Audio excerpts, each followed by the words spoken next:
मंगल ज्योत आपल्या सर्वांच्या जीवनात शुभत्व, आरोग्य, समृद्धी आणि सद्बुद्धीचा प्रकाश पसरवू.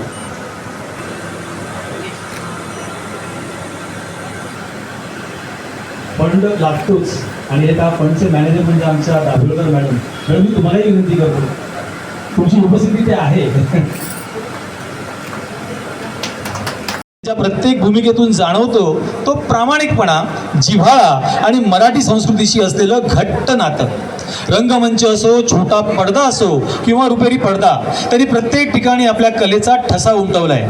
आज ते आपल्या मराठी भाषा गौरव दिन सोहळ्यास उपस्थित राहून कार्यक्रमाची शोभा वाढवत आहेत. हा आपल्या सर्वांसाठी अभिमानाचा आणि आनंदाचा क्षण आहे. चला तर मग उत्स्फूर्त टाळ्यांच्या कडकडाटात आपण त्यांचं मनपूर्वक स्वागत करूया आणि स्वागतपर भाषणासाठी मी आमंत्रित करतो सुशील कुमार शर्मा साहेब यांना.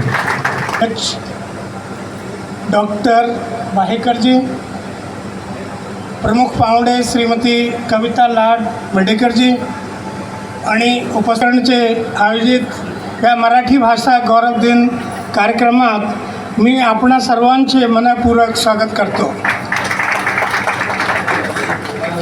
आपण दरवर्षी 27 फेब्रुवारीला मराठी भाषा दिन सादर करतो. ज्ञानपीठ पुरस्कार विजेते मराठी महाकवी आणि साहित्यिक कविवर्य कुसुमाग्रज म्हणजे विष्णू बाबन शिरवाडकर यांचा हा जन्मदिवस.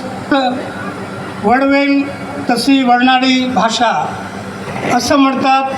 जे मराठी भाषा बोलतात ते खरंच भाग्यवान आहेत. शतकातील प्रसिद्ध कवी होते. त्यांनी विवेक सिद्धी आणि परममित्र ग्रंथ लिहिले जे पौराणिक वेदांताशी संबंधित आहे. संत तुकाराम महाराज यांनी मराठी एक समृद्ध साहित्यिक भाषा बनवली. संत तुकाराम यांनी त्यावेळी सुमारे 3000 अभंग लिहिले आणि भाषेचे महत्त्व अजून वाढले. संस्कृत भाषेन मराठी भाषेला शब्द भांडार दिले आणि अधिक समृद्ध केले. संत कवीनंतर आलेल्या पंडित कवींनी संस्कृत भाषेतील कथा काव्य संग्रहातून आख्यान काव्याचा खजिना भरून टाकला. पुढे जाऊन सूर साहिरांनी पोवाडे, लावण्या रचून वीर आणि श्रंगार रसांची उदकण केली. अशी ही मराठी भाषा उदयास आली. मराठी ही राजभाषा म्हणून समजली जाते. आपण 1 मई हा दिवस महाराष्ट्र दिवस म्हणून साजरा करतो. छत्रपती शिवाजी महाराजांनी मराठी भाषेचा मान अजून वाढवला. त्यांनी मराठी बोलीस जास्त महत्त्व दिले. आज मराठी भाषेला किती महत्त्व राहिले आहे. आज आपण पहिले तर मराठी भाषेच्या डोक्यावर रजमान्यतेचा मुकुट आणि अंगावरची वस्त्रे मात्र फाटकी राहिला आहेत. गेल्या 50 वर्षात या भाषेचे स्वरूप धेड गुजरी असे झाले आहे. सगळीकडे पावलोपावली इंग्रजी भाषेचा वापर जास्त केला जात आहे. ज्या इंग्रजींना आपल्यावर एवढे वर्ष वर्चस्व गाजवलं, आज त्यांच्या भाषेला आपण जास्त महत्त्व देत आहोत.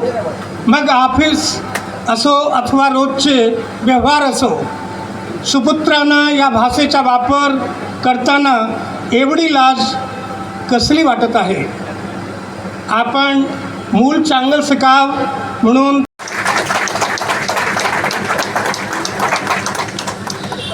जोरदार टाळ्या. श्रीफळ राहिलाय.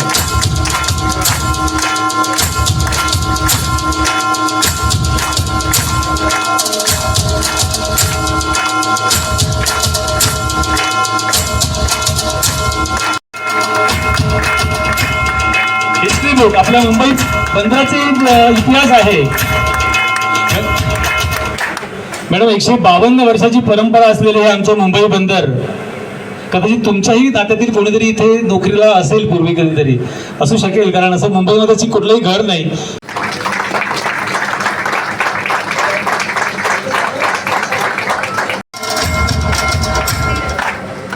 मी सुशील कुमार सडे, जोरदार टाळ्या झाल्या पाहिजेत.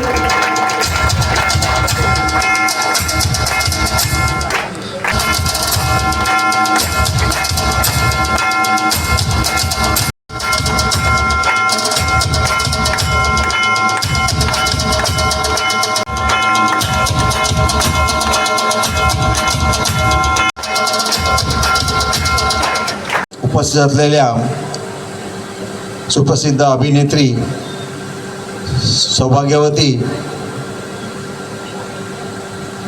कविता लाड मेडेकर मॅडम, आमच्या मुंबई बंदराचे सचिव बायकर साहेब, आमच्या मुंबई बंदराच्या मानव संसाधन विभागाच्या प्रमुख प्रेमा कुमारी मॅडम, आमचे कल्याण विभागाचे प्रमुख शर्मा साहेब, बोर्ड मेंबर, आमचे बोर्ड सदस्य प्रदीप नलावडे आणि वाडेकर साहेब, आणि आमच्यामध्ये उपस्थित असलेले एम्प्लॉईज युनियनचे जनरल सेक्रेटरी अपराज साहेब आणि उपस्थित सर्व मराठी प्रेमापोटी इथे आलेले सर्व श्रोतृगण.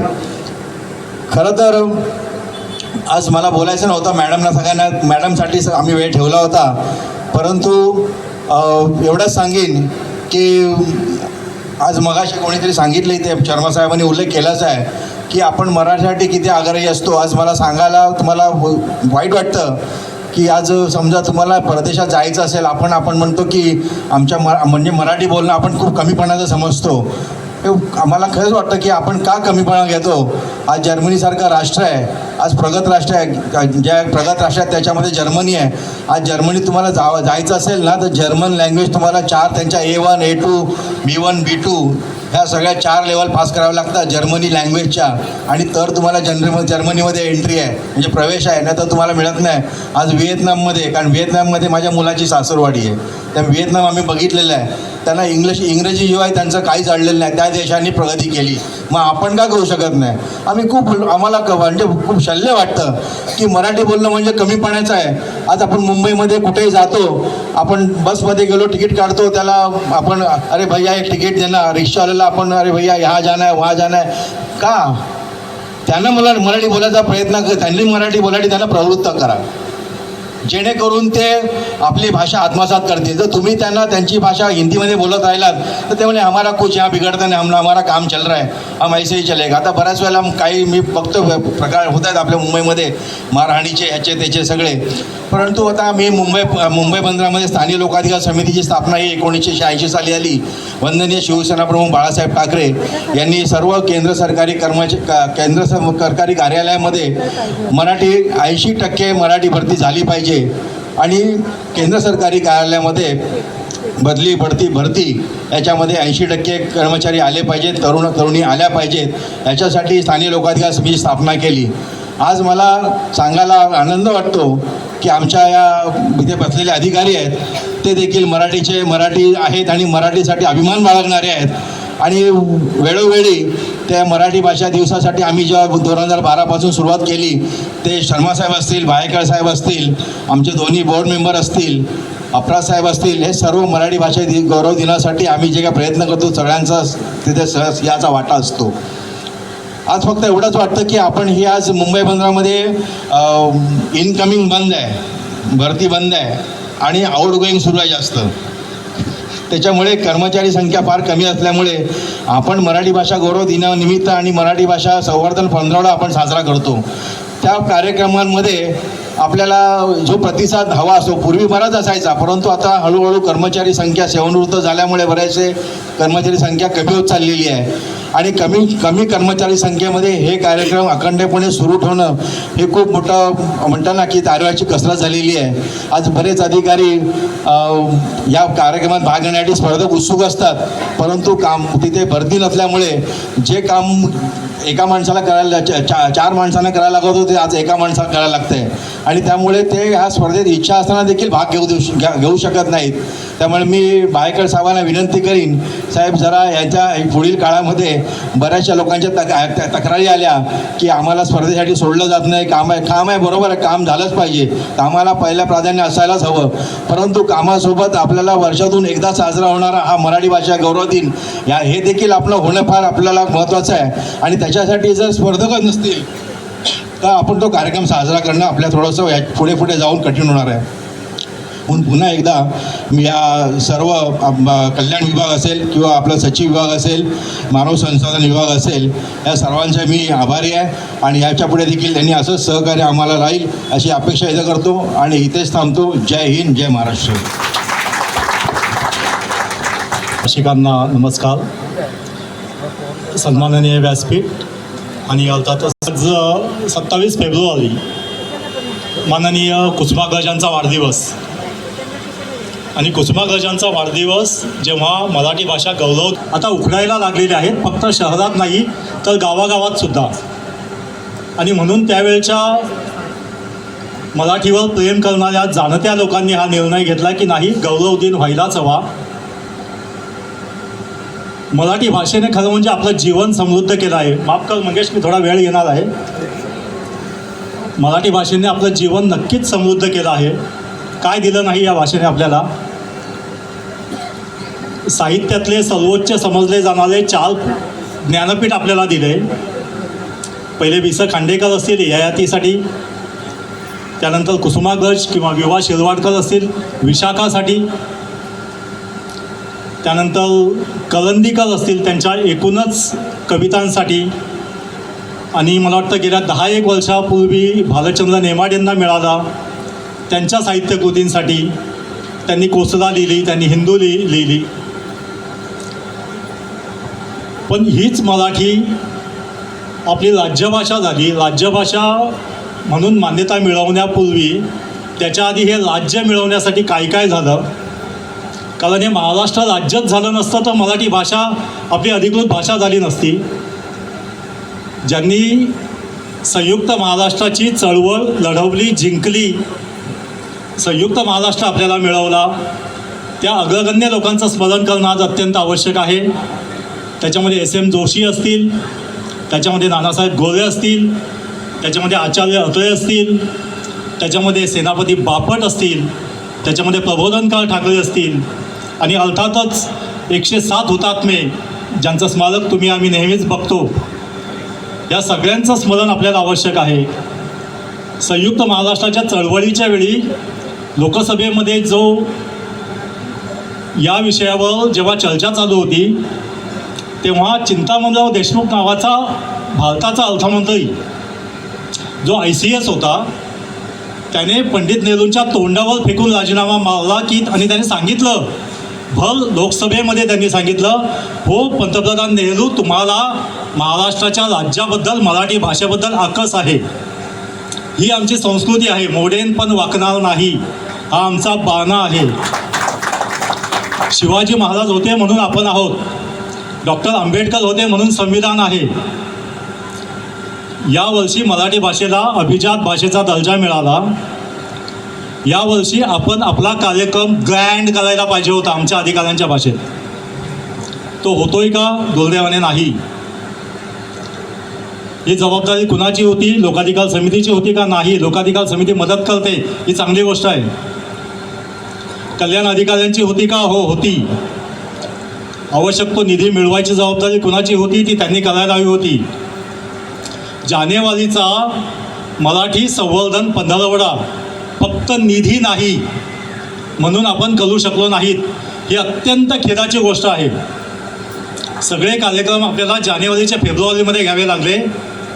अनेक कार्यक्रमांचं संक्षिप्तीकरण करावं लागलं. मला आजच सकाळी एका कार्यकर्त्याचा फोन आला, अरे आपण प्रश्नमंजुषा सगळीकडे घेऊ शकत नाही कारण निधी अपुरा पडतोय.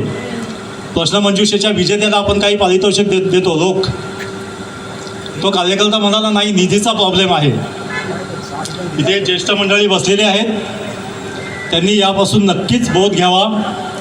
समस्त मुंबई गोदीतले मराठी मन, मराठी कामगार नक्कीच आज अस्वस्थ आहेत. पुढच्या वर्षी हा कार्यक्रम नक्कीच ग्रँड व्हायला हवा.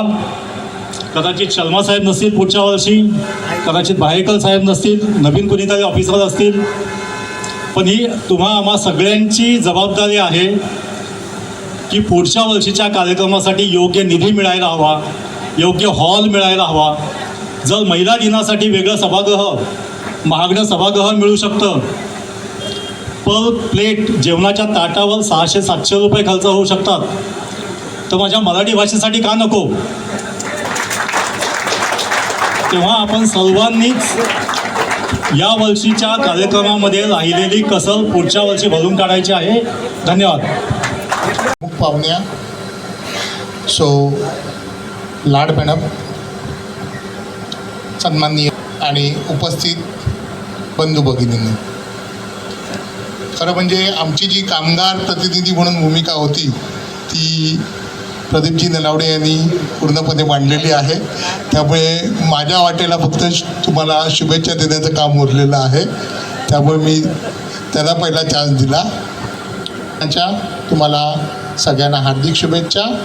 आणि त्यांनी जशी अपेक्षा व्यक्त केली आहे त्याप्रमाणे पुढच्या वर्षीचा मराठी भाषा गौरव दिन ह्याच्यापेक्षा मोठ्या प्रमाणात मोठ्या सभागृहात होईल आणि तो खरोखर होईल याची प्रशासनाने काळजी घ्यावी अशी मी प्रशासनाला विनंती करतो आणि माझे 2 शब्द थांबवतो. धन्यवाद.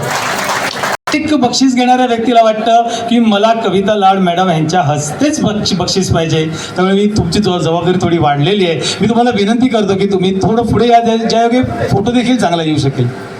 दिनांक 9 फेब्रुवारी 2026ला हिंदी ते मराठी, हिंदीमधून मराठी भाषांतर करायचं होतं आणि त्यामधील तृतीय पारितोषिक आहे श्री प्रशांत वसंत गुरव.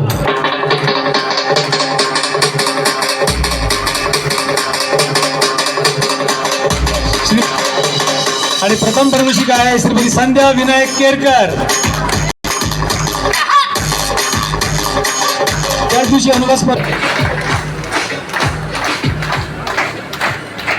उत्तेजनाचा आणखी एक संतोष आहे, संतोष सलीम दिघे.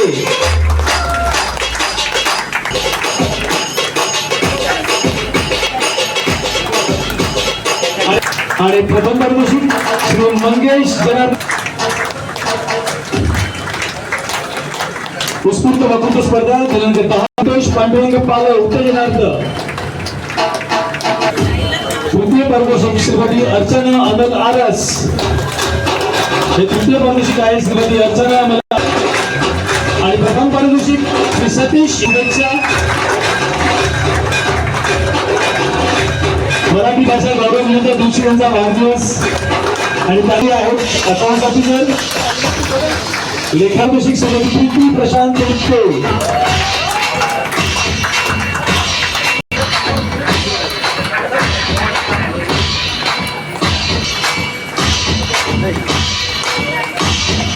सव्वीस रोजी आम्हाला जबरदस्त प्रतिसाद मिळाला आणि श्री प्रशांत वसंत गुरव उत्तेजना, श्रीमती किरण कल्याण भाबरे उत्तेजना, सुधीर मकासरे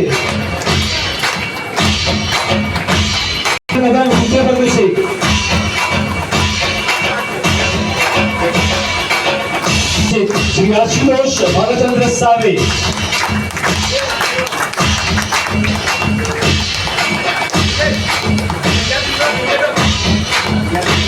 गावची उत्तेजनार्थ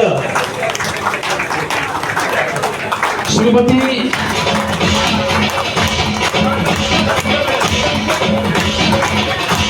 वर्षा गंगाराम फाटक. जोरदार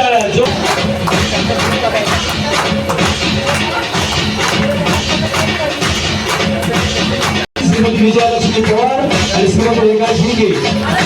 पुढील उत्तेजनार्थ श्रीमती शुभांगी चंद्रकांत राऊळ, कुमारी सपना भट, श्रीमती सुनीता दिगंबर गवारी आणि श्रीमती अचला अनिल.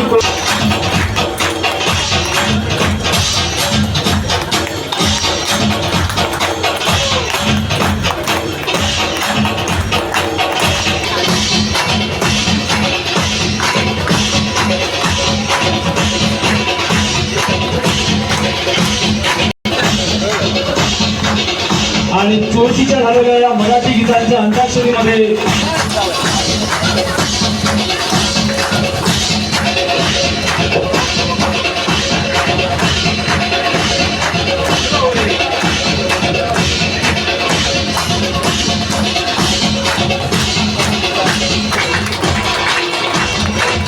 श्रीमती शेफाली शेट्टी.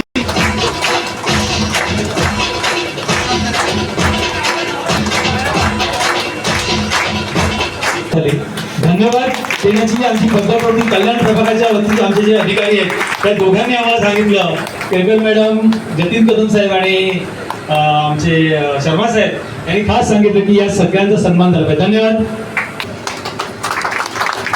की सोबत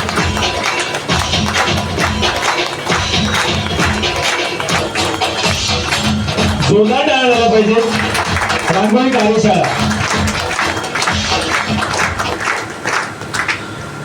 मग अशी गायन स्पर्धेमध्ये मी त्यांचं नाव घेतलं होतं पण ते इथे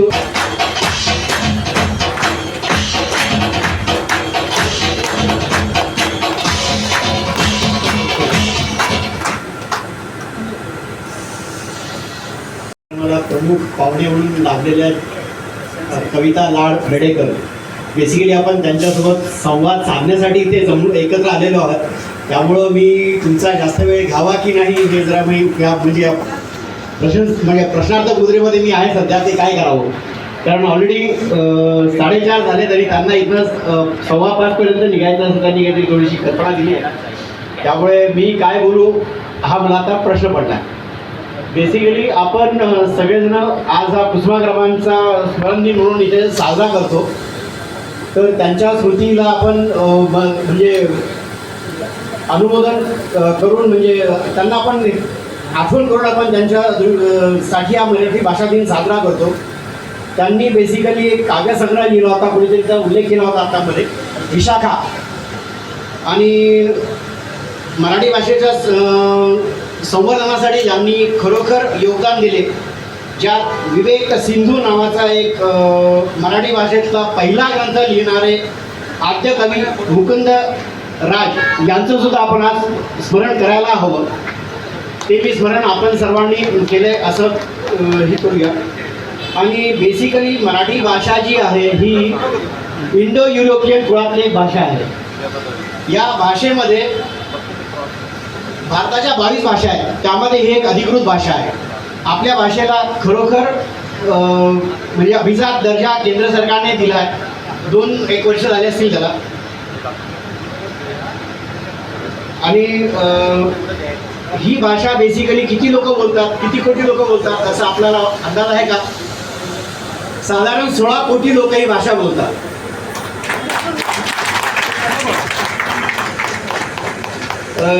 मराठी म्हणजे लोकसंख्येनुसार जर विचार केला तर मराठी जगातली 10वी आणि भारतातली 3री भाषा आहे. मराठी भाषा प्राचीन भाषांपैकी एक असून तिचं प्राकृतिक आणि आधुनिक रूप आता आपल्यासमोर आहे सध्या. आणि मराठी भाषेचं वय साधारण किती असेल? 2400 वर्ष.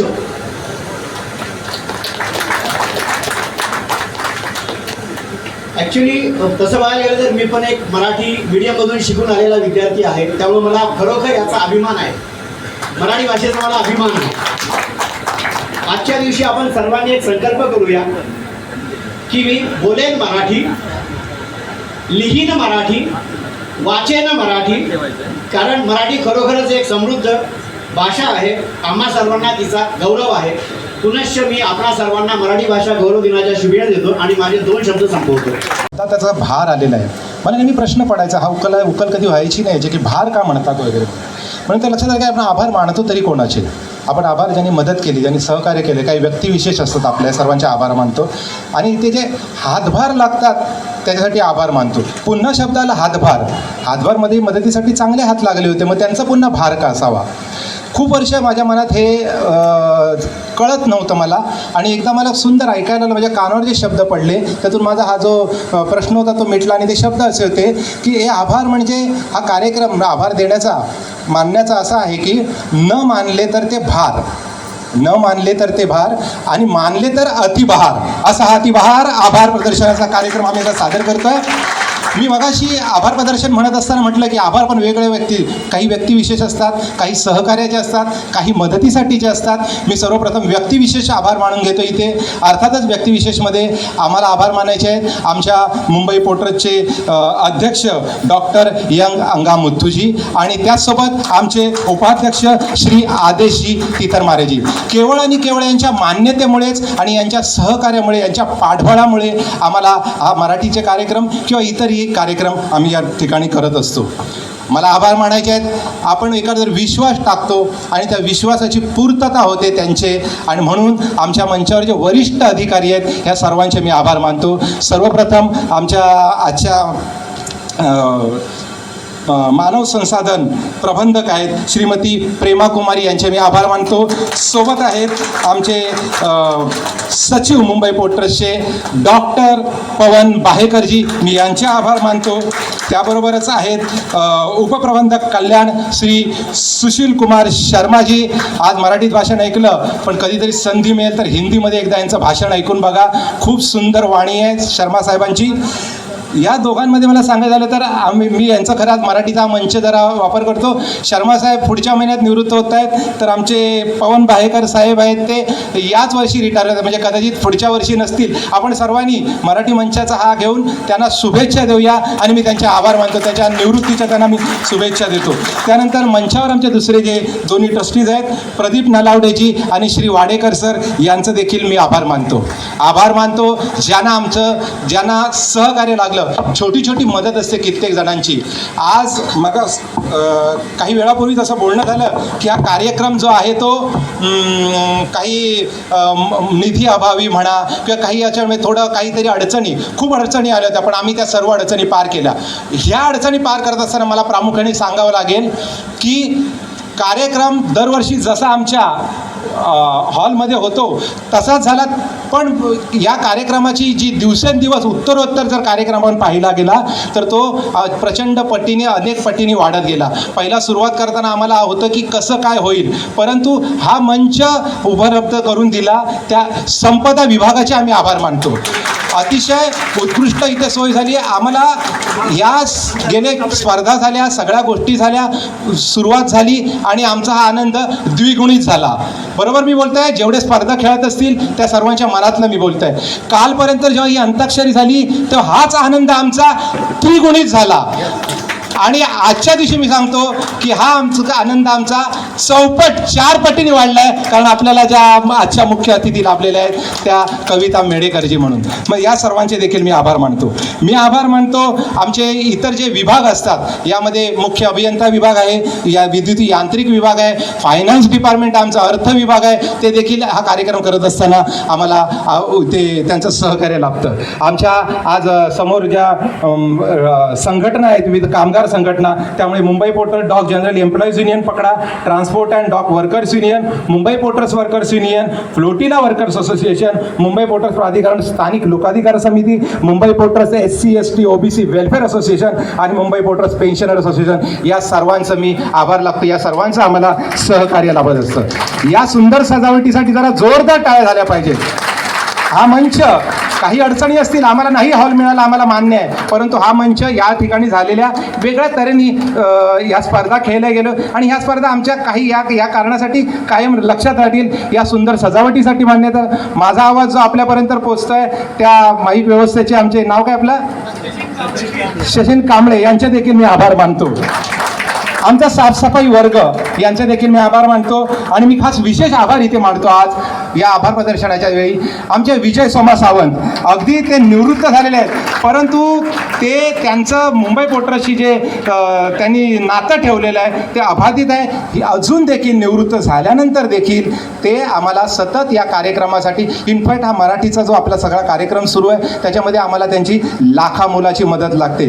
तशीच लाखामोलाची मदत लागते आमच्या शिरीची हिंगणे मगाशी ते त्यांचा नाम उल्लेख झाला, दरवर्षी शिरीष जिंकणे हा कार्यक्रम इथे मोठ्या प्रमाणात सांगत होते. आणि नंतर छोट्या छोट्यामध्ये आमचे राजेशजी आहेत. आज आमचा जो सगळा कार्यक्रम होतो आहे तर लगेच टिप्पणी मोबाईलवर तुमच्याकडे येते, ते राजेशजी मयेकर यांचं देखील आम्ही आभार मानतो. आणि सरते शेवटी आपण हा जो आज त्रिवेणी संगम आलेला आहे, त्रिवेणी संगम मी अशासाठी म्हणतो की हा मंत्र, ही जागा ही एक मंत्रमुग्ध झालेली आहे. ही मंत्रमुग्ध कशाने झालेली आहे तर कलेने झालेली आहे. कला ही सगळ्यात देवाचा दर्जा प्राप्त झालेली ती कलाकार आहे. ही कला जे जोपासतात ते कलाकार जे आपल्या आज उपस्थित आहेत. आज आपल्याला कविता लाड बेडेकर कलाकार म्हणून लाभले आहेत. आणि या कला आणि कलाकाराला जे दाद देतात ते आज रसिक प्रेक्षक आपण सर्वांनी आपल्यासाठी, या कलेसाठी, या कलाकारासाठी आणि आपल्या सर्व प्रेक्षकांनी आपल्यासाठी जोरदार आभारासाठी या टाळ्या वाजवायच्या आहेत. केवळ आणि केवळ आपल्या प्रेक्षक, काही जण बोलताना असं म्हणतात की प्रेक्षक आहेत आम्ही नुसते बघायला आले, पण तसं नसतं. तुमच्यात पण कुठेतरी तो एक कलाकार असतो, तो कलाकार इथे दाद द्यायला असतो. आणि केवळ आणि केवळ त्यामुळे कलेला आणि कलाकाराला इथे मान मिळत असतो. धन्यवाद, धन्यवाद. आणि यानंतर थोडं धावून जात होतं. अगदीच हा आभार विशेष असं म्हणावं लागेल, कारण आमचे जे मगाचपासून जे निवेदक करत होते खाली, त्यांनी शिवाजी महाराज येथे दर सोमवारी घोषणा देतात. आज देखील एकदम कडक शिवाजी महाराजांची उद्घोषणा दिलेली आहे.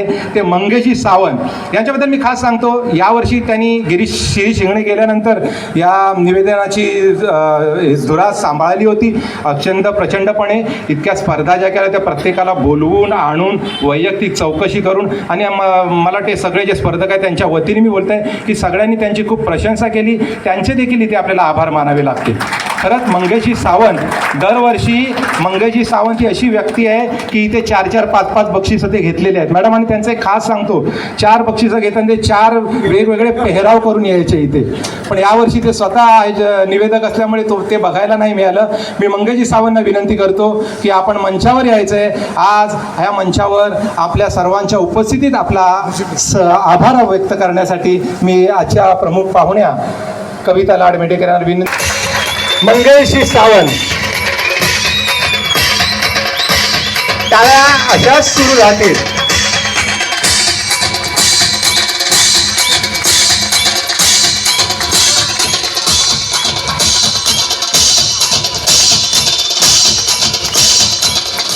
अतिशय सुंदर.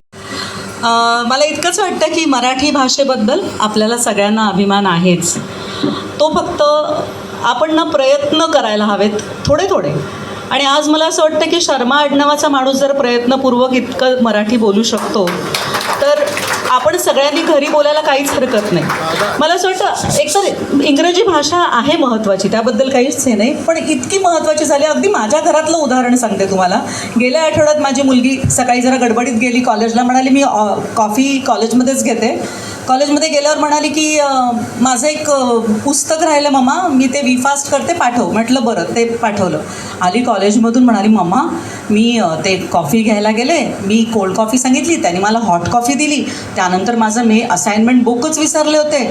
मला तर वाटलं आज माझा दिनच खराब जातोय की काय. म्हटलं दिनच खराब जातोय की काय, हे काय बोलतेस तू. तर मला तर तिची चूक आहे असं मला वाटत नाही. ती कदाचित हिंदीतून विचार करत होती, पण मी तिला थांबवलं तिकडे. आणि प्रत्येक वेळेस थांबवते की मुलं चुकणार आहेत, कारण त्याला इलाज नाही आहे, पण आपण त्यांना तिथे थांबवून हे चुकीचं आहे हे असं नाही बोलायचं. आणि मी अगदी ठरवून मुलांना सांगते की मुलं तुम्ही काही झालं तरी इंग्रजीत बोलू नका. म्हणजे काही काही शब्द येतात, ह्याबद्दल काही इलाज नाही, त्याला इलाज नाही आहे, पण जिथे शक्य असेल प्रयत्नपूर्वक, म्हणजे आत्ता मी म्हणते तसं की प्रयत्न केले तर कोणालाही मराठी बोलता येतं. तर आपल्या मुलांनी का बोलू नये, किंवा मराठी बोलण्यामुळे लाज ज्यांना वाटते त्यांचं काय करावं मला कळत नाही. तर मला असं वाटतं प्रयत्नपूर्वक आपण सगळ्यांनी मराठी बोलावं. एवढं जरी प्रत्येकाने केलं तरीसुद्धा मराठी भाषा दिन आपण जो साजरा करतो तो वेगळा एक दिवस साजरा करायची गरज येणार नाही. तो असा आयुष्यभर मराठी भाषा आपण साजरे करू शकू. आणि आजचा इकडे ते इतके छान बक्षीस समारंभ मी बघते, इतके वेगवेगळे, म्हणजे अशा ऑफिसेसमध्ये इतक्या सगळ्या गोष्टी घडतात ह्याच्याबद्दल मला माहिती नव्हतं. इतकं की पाककला, रांगोळी सगळंच घडत असतं. म्हणजे मजा असते तुमची. म्हणजे ज्या उत्साहाने सगळ्या बायका छान नटून थटून आल्यात, मला फार कौतुक वाटलं. आणि छान वाटतं की तुम्ही मला तुमच्या कार्यक्रमामध्ये आज सहभागी करून घेतलं. तर आता आपण गप्पा करूया. तुमच्या मनातले प्रश्न विचारा. मी मुद्दामून पुढे का आले, एक नाटकाची सवय असते. प्रेक्षक जितके जवळ ना तितका प्रयोग रंगतो. प्रयोग खूप प्रेक्षक लांब असले ना तर काहीतरी ते प्रयोग रंगत नाही असं एक माझ्या डोक्यात असतं. म्हणून मगाचपासून मला त्रास होतो तशी प्रेक्षक किती लांब आहेत, म्हणजे तुम्ही सगळे इतके लांब आहात तर जरा शिवाजी मंदिरला बघा कसा थिएटर जवळ असल्यामुळे प्रयोग रंगतो आणि तो प्रयोग रंगला की आम्हाला आनंद होतो. आणि म्हणून मीच म्हटलं की जरा आपण खुर्ची पुढे घेऊया का, म्हणजे आपण सगळ्यांशी जरा नीट बोलता येईल. तर तेवढंच एक कारण होतं. सो हो, विचारा तुमचे प्रश्न. मग मॅडम आजचा प्रयोग रंगतोय ना? अरे आता ते हळूहळू कळेल. हळूहळू कळेल. आमचं नाव एक संतोष पालव कुठे आहेत? या ना. की मला सांगा सुख म्हणजे नक्की काय असतं आणि काय पुण्य असतं जे ऑफिसमध्ये बसल्या बसल्या आम्हाला खूप मिळतं आहे. खरंच आम्ही कृतज्ञ आहोत याबद्दल. कारण हे जे नाटक ज्यातलं गाणं आहे त्यातले मुख्य कलाकार प्रशांत दामले सर म्हणजे नाटकातले मन्या इथे यापूर्वी येऊन गेलेले आहेत प्रमुख पाहुणे. आणि त्यातले आता दुसऱ्या प्रमुख पाहुण्या म्हणजे तुम्ही मनी या सुद्धा आज आल्या, त्यामुळे आज आम्ही मनोमनही खुश झालेलो. धन्यवाद. माझा इतकी कामं करतात म्हणजे काय बघा ना, आम्ही काय फक्त आमची कला जरा ते तिकीट काढून लोक बघतात म्हणून नाही, तर इतके सगळी टॅलेंटेड मंडळी तुमच्यातच आहेत की तुम्हाला बघूनच शिकतो आम्ही. पण नक्कीच आणि आपण मराठी भाषेबद्दल जे बोलत होतो ना, तर नक्कीच काहीच वाईट नाही. आपण नक्की हे करू शकतो. कारण कलाकार मंडळी जी नाटकाच्या माध्यमातून मराठी भाषा आपली आजही जागवत आहेत ना, त्यांच्यासाठी नक्कीच जोरदार टाळ्या. आणि ती खरंच आपले प्रेक्षक बऱ्याच वेळा या नाटकांची तिकीटच मिळत नाहीत, इतकी फुल असतात, तर त्याच्यासाठी सुद्धा आहे. आणि माझा प्रश्न आता त्यावर येतो की प्रत्येक कलाकाराला एक खडतर असा प्रवास होतो की ह्या क्षेत्रामध्ये येताना, तर तो तुमचा कसा काय होता? म्हणजे मी थोडंसं वाचलं तेव्हा कळलं की तुमची पहिल्या एकांकिकेचा सुद्धा तुम्ही जेव्हा हे केला तर जसं मगाशी उल्लेख केला त्याचा सुद्धा काहीतरी किस्सा आहे, तर तो प्रवास ऐकायला आवडला असता. मी अगदी प्रामाणिकपणे सांगते, लोक खूप खडतर प्रवास करून ह्या क्षेत्रात येतात. माझा काही खडतर प्रवास वगैरे झाला नाही आहे. उगीच काय म्हणजे असं मी काही सांगू शकत नाही की मी खूप स्ट्रगल केलं, असं काही नाही. मला असं वाटतं इथे नशिबात असलं तर ते कुठूनही आपल्याकडे येतं, यावर माझा ठाम विश्वास आहे. तुम्ही मगाशी म्हणालात शिरीष शिंगणे, शिरीष दादा म्हणते मी त्याला, इतक्या वर्षाने करतो त्याचं नाव आलं आहे परिसस्पर्श एकांकिका. त्या एकांकिकेचा किस्सा असा आहे, मी कॉलेजमध्ये होते त्या वर्षी डॉक्टर गिरीश ओक ती एकांकिका डिरेक्ट करायला आले होते. एक दुसरी मुलगी ठरली होती त्या एकांकिकेसाठी. तिचा आणि त्या को ॲक्टरचा काहीतरी प्रॉब्लेम झाला. ती म्हणली तो असेल तर मी नाही. तर ते म्हणले नाही तो तसं चालणार नाही, मी तुला कास्ट केलं, तुला करायला हवं. ती म्हणली नाही तसं नाही चालणार. तर मग डॉक्टर गिरीश ओक म्हणाले की नाही मग मी दुसरं कोणालाही घेईन आणि करेन, नवीन मुलगी घेईन. आणि त्या हॉलमध्ये मी माझ्या मैत्रिणींबरोबर उभी होते आणि ते असे वळले आणि ते म्हणले की हां तू. म्हटलं काय तू वाचणार? म्हटलं मला नाही येत, मी कॉन्व्हेंटमधनं शिकले, त्यामुळे मराठी नाटक मराठी एकांकिका वगैरे छे आपल्याला काही जमणार नाही. म्हटले नाही मी अशीच उभी आहे, वाचशील का? म्हटलं बरं वाचते. असं म्हणून मी ती वाचली एकांकिका आणि त्यांनी मला त्या एकांकिकेमध्ये कास्ट केलं. मला एक सर्टिफिकेट मिळालं. हा माझा खरं तर खऱ्या अर्थाने सुरुवात झाली. त्यामुळे म्हटलं ना, नशिबात असेल ते कुठूनही कसंही येतं तुमच्याकडे. तर जर मी तिथे नसते त्यावेळेला त्या वर्षी त्या मुलीने नकार दिला असता तर कदाचित आज मी ह्या क्षेत्रात नसते. सुरुवात कुठेतरी म्हणतात ना की त्या एकांकिकेपासून झाली. आणि मग डॉक्टर गिरीश ओकांनी घायाळ या सिनेमासाठी माझं नाव सुचवलं. तो सिनेमा करत असताना सुंदर मी होणार या नाटकासाठी विजय केंकरेने विचारलं. मग एकातून एक दुसरं, एकातून दुसरं असं माझ्या नशिबाने काम चालूच राहिलं. ते आता इतके 25-30 वर्ष चालूच आहे म्हणजे. आणि मी म्हटलं तसं तुम्ही म्हणाल तसं की मराठी नाटकातून मराठी भाषा टिकवतो. परत तेच म्हणते की मी कॉन्व्हेंटमधनं शिकली आहे ना, म्हणजे मी जेव्हा पहिल्या नाटकात काम करायला आले सुंदर मी होणार, माझं मराठी तितकंसं बरं नव्हतं, पण प्रयत्नपूर्वक मी मराठी शुद्ध बोलेन. ती भाषा जी कोणतीही भाषा, मग मी इंग्लिश असो तरी तीही मी चांगली बोलते, मराठी असो तर तीही चांगली. आणि हिंदीतही मी एक नाटक केलं मकरंद देशपांडे बरोबर, तर तेही हेच होतं की ती भाषा बोलायची ना आपल्याला, मग ती छान बोलावी, एवढाच प्रयत्न होता. परत प्रयत्न आले त्याच्यामध्ये. थँक्यू.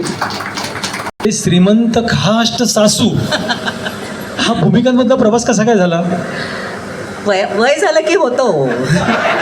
त्यावेळेला सुनेच्या वयाची होते आणि सोडवळ तर तो काय तो छापच आहे खरं तर तो त्यामुळे ती भूमिका मिळाली. त्यानंतर खाष्ट सासूच्या रोलसाठी कास्टिंग होणं हे अगेन परत म्हटलं इथे असलं की येतं. तर त्यांना असं वाटलं की ही करू शकेल. झीमधल्या काही लोकांना, काही जणांना वाटलं छे शक्यच नाही, कविता लाडला कुठे सिरियस विलन वगैरे. तर नाही, पण झीमधले काही लोक होतं. अद्वैत दादरकर त्यावेळेला झीमध्ये होता आणि अद्वैतनी माझं नाव धरून ठेवलं होतं. आणि आमची लेखिका मधुगंधा कुलकर्णी तीही म्हणाली की नाही, माझा कवितावर विश्वास आहे, ती कॉमेडी रोल्स करते पण तिने ठरवलं तर ती ही भूमिका योग्य करेल असं म्हणून ती माझ्याकडे सासूची भूमिका आली. आणि मला तर आनंदच झाला की आयुष्यभर फक्त त्या तुळशी वृंदावनापुढे फेऱ्या मारायच्या आणि मग सासू काहीतरी बोलली की बाण खाली घालून ऐकायचं, असलं काही नसतं. तर त्यामुळे ते फक्त अशा भूमिका करून करून खूप कंटाळा आला होता. म्हणजे ठीक आहे ना, आता आपल्यालाही थोडासा जाचबीज करता येईल, बघूया तरी कसं जमतंय. आणि अगेन चॅलेंजिंग असतं, म्हणजे ती सोज्वळ सुनेची भूमिका असो किंवा खाष्ट सासूची भूमिका असो, ती भूमिका असते ती आपल्याला प्रयत्नपूर्वक परत म्हणते प्रयत्नपूर्वक ती भूमिका छान करायचा प्रयत्न करायचा असतो. त्यामुळे तो मी केला आणि दॅट्स अबाउट इट. पण तुम्ही ज्या खुर्चीवर बसलाय ना तिथे रोहिणी हट्टगंटी पण येऊन गेलेल्या आहेत. हो ना? हो 4 वर्षापूर्वी त्या इथे आल्या होत्या आणि कोविड पिरियडमध्ये त्या आल्या होत्या. अच्छा. आणि त्या इतक्या म्हणजे आम्ही मास्क लावून होतो पण त्यांनी मास्क नाही लावला. रोहिणीताईंबद्दल म्हणजे आता निघाला विषय म्हणून सांगते की अनेक लोकांबरोबर आपण काम करत असतो आणि त्यांच्याकडून अनेक गोष्टी शिकत असतो. मी रोहिणीताईंबद्दल कायम असं म्हणते की मी त्या बाईकडे बघून असं, मी त्यांच्याकडे जवळजवळ 10 वर्ष काम केलं. एक तर ना पहिल्यांदा मी त्यांना बघितल्यानंतर मला असं वाटलं ह्या किती सुंदर हसतात ना, कारण त्यांना हसण्याच्या भूमिकाच कधी मिळत नाहीत, सतत आपल्या त्या अशा स्टर असायच्या ना, आणि ते इतक्या सुंदर निखळ हसतात. म्हटलं ह्या किती सुंदर हसता तुम्ही, असं मी त्यांना प्रत्यक्ष भेटल्यावर म्हटलं होतं. आणि ती 10 वर्ष काम करत असताना त्या किती मोठ्या ॲक्ट्रेस आहेत ह्याच्याबद्दल मी काय सांगणार, त्या मोठ्याच आहेत.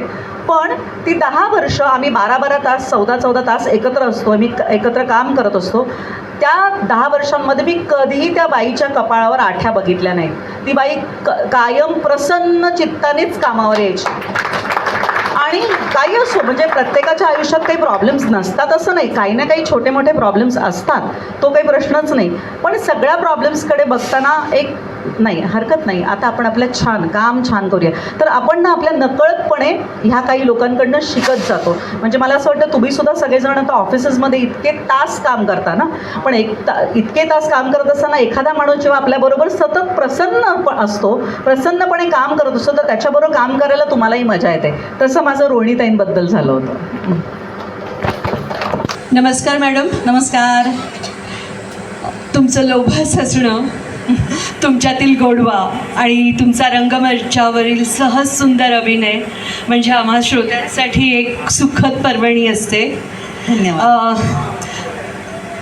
एका लग्नाची गोष्ट ते एका लग्नाची पुढची गोष्ट इथपर्यंतचा तुमचा प्रवास पाहता एक प्रश्न खरोखरच मनात येतो की संतूर साबण दिवसातून किती वेळा किती प्रमाणात वापरावा म्हणजे आपलं सौंदर्य टिकून राहील आणि आपल्या नवरोबाला आपल्यात गुंफून ठेवता येईल. आणि तसंच एका लग्नाच्या पुढच्या गोष्टी या नाटकात लग्नाच्या नात्यात आलेला एक साचेबद्धपणा किंवा निरसपणा येतो आणि तुम्ही फार युक्तीने त्या नात्याला ताजंतवानं करण्याचा प्रयत्न करता. तर अशाच काही युक्त्या तुमच्याकडे असतील तर महिला वर्गाला दिल्या तर आवडेल आम्हाला. वेगळे काही प्रयत्न करत नाही, मी जशी आहे तशी आहे. मी त्या वेळेला ते जे वय असतं ते एक्सेप्ट करते, पण प्रसन्न राहते. माझं स्वतःवर अतिशय प्रेम आहे. स्वतःवर प्रेम आहे म्हणताना मी म्हणते तसं की मला सगळ्यांसाठी सगळं करायचं असतं, पण त्यासाठी मी छान राहणं, मी फिट राहणं हे अत्यंत गरजेचं आहे. नाहीतर मी इतरांचं करू शकणार नाही. मी एरवीसुद्धा खूप अशी काय म्हणू, मी सतत अशी ऑन असते असं माझा मुलं आणि म्हणत असतात की सतत काहीतरी करत असतेस मामा, एवढं काही करायची गरज नाही, सतत काहीतरी घरी असले तरी काहीतरी पदार्थ कर, काहीतरी कपाट लाव, काहीतरी छान कर, कुणातरी घरी बोलव. त्यामुळे मी जेव्हा मोकळी असते असं तर ह्या सगळ्या गोष्टी करत असते. आपण छान राहिलो तर आपण बाकीच्यांची काळजी घेऊ शकू. ही साधी गोष्ट आहे. त्यामुळे प्रत्येक स्त्रीनी स्वतःची काळजी घेणं अत्यंत गरजेचं आहे. बऱ्याचदा म्हणजे माझी आई अशी नव्हती खरं तर. माझी आई नोकरी करणारी होती, तिने स्वतःची काळजी घेतली, त्यामुळे मी हे तिच्याकडून शिकले. पण मी आजूबाजूला बघत असताना अनेकदा बघितलं की बायका इतकं स्वतःकडे दुर्लक्ष करतात की एवढं काही नसतं, म्हणजे इतकं काही नसतं की इतकं सगळं स्वतःकडे दुर्लक्ष करून केलं पाहिजे. वेळ काढावा लागतो. असंही म्हणाल की तुम्हाला काय करायला सोपं, तसं नसतं. प्रत्येकाने थोडा थोडा प्रयत्न करायचा असतो स्वतःची काळजी घेण्याचा. आणि फक्त फिटनेस असं नाही, स्वतःच्या मानसिक हेल्थचा सुद्धा. मी काही झालं तरी नेहमी म्हणते तसं 2 मुलं असली, शूटिंगला 12 तास असले, काही असलं तरी मी सकाळी उठून एक घर उठायच्या आधी 10-15 मिनटं अगोदर उठून मी माझी 15 मिनटं घेते. ती पहिली कॉफी घेत असताना शांतपणे कॉफी घेऊन स्वतःसाठी 10 मिनटं बसणं. ओपन आय मेडिटेशनसुद्धा म्हणतात बरेच जण त्याला, ते मी करते. वेळ मिळेल तेव्हा मी आता मध्ये जसं मी एका विपश्यना केंद्राला जाऊन 10 दिवस विपश्यना केली. ह्या सगळ्या ज्या गोष्टी आहेत, ज्या बारीक सारीक आपल्याला करता येतात त्या मी करते. अनेकदा मला असं वाटतं की स्वयंपाक करत असताना मला एक मेडिटेटिव्ह वाटतं, छान वाटतं, प्रसन्न वाटतं, तर ते सगळं करते. त्यामुळे ती स्वतःची काळजी घेणं अत्यंत गरजेचं आहे. आणि युक्त्या म्हणालात तुम्ही, एका लग्नाची पुढची गोष्ट, तर त्या युक्त्या फक्त लेखक सांगू शकतो. ते अद्वैत दादरकरांनी जे लिहिलं होतं ते मी खूप छान पद्धतीने केलं. अशा युक्त्या माझ्याकडे नाही आहेत, पण मला असं वाटतं अशी प्रत्येक युक्ती प्रत्येक चांगला संसार करणाऱ्या स्त्रीकडे असते आणि म्हणूनच अनेक वर्ष संसार टिकतात. कसं कळलं? तुमच्या या प्रसन्न व्यक्तिमत्वामुळे इथलं वातावरणही अगदी प्रसन्न झालेलं आहे. आम्ही मॅडम तुमच्या नाटकातल्या भूमिका बघितल्या आहेत, सिनेमातल्या, सिरियल्समधल्या सगळ्या बघितलेल्या आहे. तर सिरियल तसं म्हटलं तर काही थोड्या अवधीची असते असं आपण म्हणू, पण नाटक आणि सिनेमा यातलं माध्यम तुम्हाला कोणतं जास्त आवडतं? आणि म्हणजे नट म्हणून आपला हळूहळू विकास होत असतो, हे तुम्हाला म्हणजे, तर त्यासाठी कोणत्या माध्यमात जास्त काम करणं आवश्यक आहे असं तुम्हाला वाटतं? मला खरं सांगू, तुच्छतेने बघतात की ते काय सिरियल्स, म्हणजे एक तर ना त्यांना कॅटेगराईज केलं जातं की ह्या तर सिरियलमध्येच काम करतात किंवा हे नाटकातच कामं करतात किंवा हे सिनेमात काम. तसं काही नसतं. मला विचाराल तर एक अभिनेत्री म्हणून मला तिन्ही क्षेत्रात काम करायचं आहे. मला एखादी अत्यंत 4 दिवस प्रेमाचे किंवा सुंदर मी होणार किंवा एका लग्नाची पुढची गोष्ट सारखी भूमिका जगायची आहे, स्टेजवर त्याचा रिस्पॉन्स घ्यायचा आहे. त्याचबरोबर मला एक अत्यंत, आता सिरियल बंद झाले म्हणून म्हणते, अत्यंत बिंडोकपणा करणारी, तोला शिकवीन चांगला झाडा, ज्या गोष्टी आपल्याला पटत नाहीत, ज्या गोष्टी खरं तर प्रत्यक्ष आयुष्यात आपण आयुष्यात कधी करणार नाही, अशा गोष्टी कन्व्हिक्शननी मला करायच्यात. कारण एक तीच माझी अभिनेत्री म्हणून माझा कस लागतो ना की मी काय करू शकते. तर त्या बिंडोक गोष्टी असतात आणि त्याला काही इलाज नसतो, कारण वेगवेगळ्या त्याच्या मागे काय म्हणू अनेक कारणं असतात. TRP रेटिंग्ज असतात. एक कुठली तरी टीम असते जी सर्वे करून सांगत असते त्यांना की ह्या मालिकेमध्ये आत्ता असं केलं ना, तो फळा तुम्ही जाळला ना, तो सॉलिड TRP जाईल वगैरे असं काहीही सांगतात. आणि त्यामुळे म्हणजे तोच सीन करताना मी तुम्हाला एक उदाहरण देते की तो जेव्हा आला माझ्याकडे मालिकेमध्ये की फळा जाळायचा आहे, म्हटलं अहो काय असं काहीतरी काय करायला होतं, लोक शिव्या घालतील मला, लोक डायरेक्ट ते लोकांना कळत नाही ना, प्रेक्षकांना ते तुम्ही खरेच वाटता. जसं आज 4 दिवस सासूचे म्हटलं की आई गं कशी ना सोजवळ सून, तसंच ती खाष्ट सासू असंही वाटू शकतं. तर त्यामुळे लोकांना ते तेवढं कळत नाही. तर म्हटलं नको आम्हाला ट्रोल करतील, काय असं करायला होतं. ते नाही ती मार्केटिंग टीम आहे, त्यांनी सर्वे केला आहे, त्यांना तो असा एक काहीतरी बूम हवा आहे की मग तो फळा जाळला की तो बूम होईल आणि TRP रेटिंग्स. मी म्हटलं की अर्थ नाही. मग चॅनलकडनं फोन आला, मॅम प्लीज तो सीन असा करा, आमच्या टीमने हे केलं आहे. ओके, सीन केला. लोकांनी किती बडबडू देत, मी कितीही नकार देते, पण ते बूम मिळाला ना, TRP वाढला त्याच्यानंतर, त्याला आम्ही तरी काय करणार. त्यामुळे म्हटलं ना की आपल्याला न पटणाऱ्या गोष्टी अत्यंत कन्व्हिक्शननी करायच्यात. हे ते मालिकेमध्ये आम्हाला कळतं. सिनेमामध्ये काम करण्याची एक वेगळी मौज आहे, अत्यंत शांतपणे. त्यामुळे ते ह्या तिन्ही क्षेत्रांमध्ये कामं करावीत. तिन्ही क्षेत्रामध्ये काम करताना त्याचे चॅलेंजेस आहेत. म्हणजे आता नाटकात काम करायला मला खूप आवडतं, पण नाटकाचे दौरे, नाटकाचे थिएटर्स, आज तुम्ही आल्यापासून मला सारखं सांगता की ओ सॉरी आमचा जरा हॉल रेनोव्हेशनला आहे त्यामुळे आम्हाला इकडे, हे खूप छान आहे.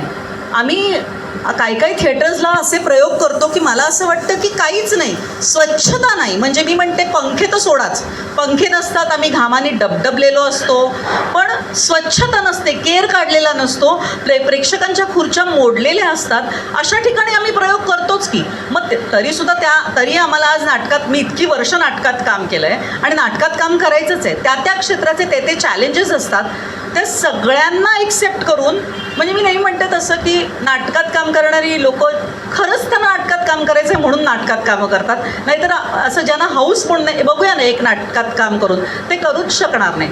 कारण त्याच्यात प्रत्येक क्षेत्राचे काही ना काही चॅलेंजेस असतात. तर त्या सगळ्या चॅलेंजेसना सामोरं जाऊन तुम्हाला ते करत राहायचं असतं. मग एखादा असा मी म्हणेन पार्ल्याला प्रयोग होतो, यशवंतरावला प्रयोग होतो, किंवा व्हॅन्कुव्हरला एखाद्या सुंदर ऑडिटोरियममध्ये प्रयोग होतो की जिथे 1000-1200 लोक असतात आणि तो अनुभव परत तुम्ही घेता आणि परत म्हणता जाऊ दे, हरकत नाही, चला आता कुठे जायचं दुसरीकडे प्रयोग करायला, करू. मग कितीही घाणेरडं थिएटर असलं, काही सोयी नसल्या, म्हणजे मी नाटकात काम करायला सुरुवात केली ना, त्यावेळेला मला हा एक प्रश्न पडायचा की आपण चांगल्या घरात नाही, म्हणजे चांगल्या घरातनं आलो आणि आपण का असे ह्या बसमधून, नॉन AC बस आणि त्या गावातनं करतो प्रयोग. मला आठवतं त्यावेळेला 4 दिवस प्रेमाचे हे नाटक आमचं खूप चाललं होतं. नागपूरच्या जवळ ब्रह्मपुरी, अर्जुनी, मुरगाव अशा गावांमध्ये आमचे प्रयोग होते. पण जिथे नाटकाचे प्रेक्षक आहे, नाटकाचा प्रेक्षक आहे, तिथे प्लास्टिकच्या खुर्च्या घालतात, तेच 500 रुपयाचं तिकीट असतं, लोक नाटक बघायला येतात. तिथे धड हॉटेल्सची सोय नसते, त्यामुळे गव्हर्नमेंट गेस्ट हाऊसेसमध्ये राहायचो त्या काळी आम्ही. पण प्रेक्षक आहे ना, म्हणजे मला नेहमी वाटतं की मग तुम्हाला तुमची कला सादर करायची आहे ना, तर मग जाऊया. तर तेच प्रत्येक क्षेत्राचे काही ना काही चॅलेंजेस आहेत, पण मला तिन्ही क्षेत्र खूप आवडतात आणि तिन्हीमध्ये ग्रोथ होते असं मला वाटतं. खरंच किंवा कसं, बापरे एवढे सकारात्मक.